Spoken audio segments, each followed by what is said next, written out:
आपको जानकर हर्ष होगा कि अटल जनशक्ति पार्टी अपने दूसरी वर्षगांठ मना रही थी, जिसमें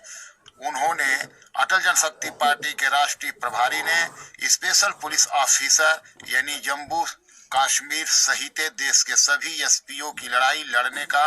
किया प्रस्ताव। जहां आप देख सकते हैं कि सेवा सिंह बाली ने जो एक दिल्ली में आकर के एसपीओ की लड़ाई का किया आगाज, वहीं आज कई लोगों की तरफ से, कई पार्टियों की तरफ से भी निकलने लगी आवाज, यानी एसपीओ की लड़ाई अब हो चुकी है सही।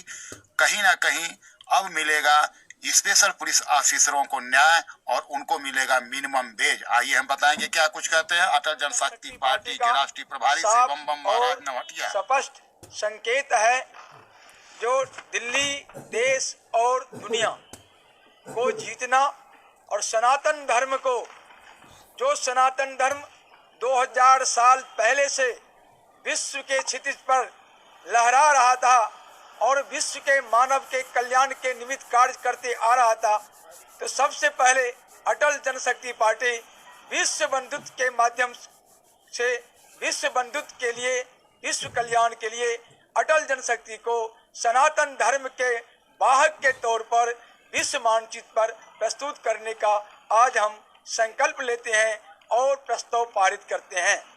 हम ही वह अटल जनशक्ति पार्टी हैं जो ही पूरे विश्व में सनातन धर्म को लहराने का संकल्प ले रहे हैं और आगे भी इस पर कार्य करेंगे। हमारे अतिरिक्त इस देश में और कहीं भी कोई भी दूसरा न कोई राजनीतिक पार्टी है, न कोई राजनीतिक संगठन है, न कोई अन्य व्यक्ति है जो सनातन धर्म को विश्व में प्रतिस्थापित करने के प्रति इस प्रकार पूरी तन्मयता के साथ और संकल्पित होकर आह्वान किया हो। पार्टी के साथ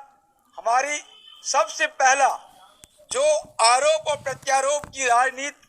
आजकल चल रही है, उसके विपरीत हम राजनीति को एक स्वच्छ राजनीति करने की दिशा में कार्य करने जा रहे हैं और हमारा सबसे पहला उद्देश्य है जो वर्क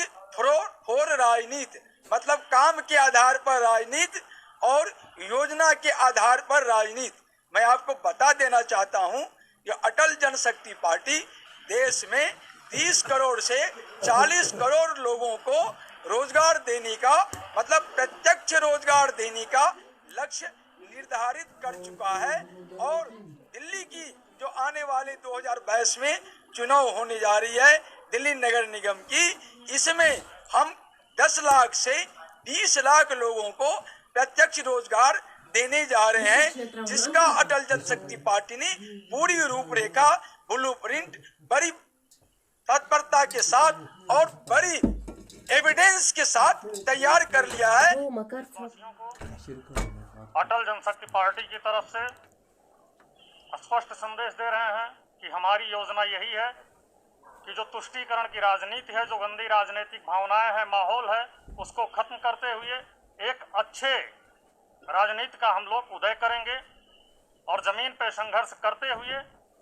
लोगों को सनातन धर्म के आधार पर आगे ले चल के विश्व पटल पर स्थापित करेंगे। काम कर रहे हैं 6000 की सैलरी पर, हम उसको न्यूनतम मजदूरी कम से कम 20,000 रुपया 22,000 की जो है वो हम देंगे। इस सरकार से, अभी तो हम सरकार में पावर में नहीं है, लेकिन मेरे पास काम करने का, लड़ाई लड़ने का, कानूनी लड़ाई लड़ने का और जनता के बीच संघर्ष करने का 2 पावर मेरे पास में है। मैं इस दोनों पावर का, जब तक मैं सत्ता में नहीं हूँ तब तक मैं इस दोनों पावर का इस्तेमाल करके उन एसपीओ को 20-22 हजार रुपये का तनख्वाह दिलवाऊंगा। मेरा मानना है कि दिल्ली एक पॉश एरिया है जो हमारे देश की राजधानी है और इसका विकास जिस स्तर से होना चाहिए, जिस लेवल पे होना चाहिए, उस लेवल का विकास अभी नहीं हो पाया। उसके लिए अभी और भी प्रयास करने की जरूरत है और भी संसाधनों को विस्तार करने की जरूरत है और यहाँ के जो नागरिक हैं उनकी जन सुविधाओं का अभी उस स्तर तक जाकर के ख्याल नहीं रखा जा रहा है, जिसके लिए और भी संघर्ष करने की जरूरत है, जिसके लिए अटल जनशक्ति पार्टी अपने सहयोगियों के साथ आने वाले समयों में समय समय पर सचेत करेगी सरकार। जिस प्रकार नहीं अगर कहीं भी किसी बॉर्डर पर किसान के नाम पर ये माफिया, ये टुकड़े टुकड़े गेम अगर अभी भी जमे हुए हैं, ये सरकार, केंद्र सरकार के लिए शर्मनाक स्थिति है और दिल्ली पुलिस के लिए शर्मनाक स्थिति है। मैं तो चाहूंगा, मैं तो कह दिया था, फायर करो,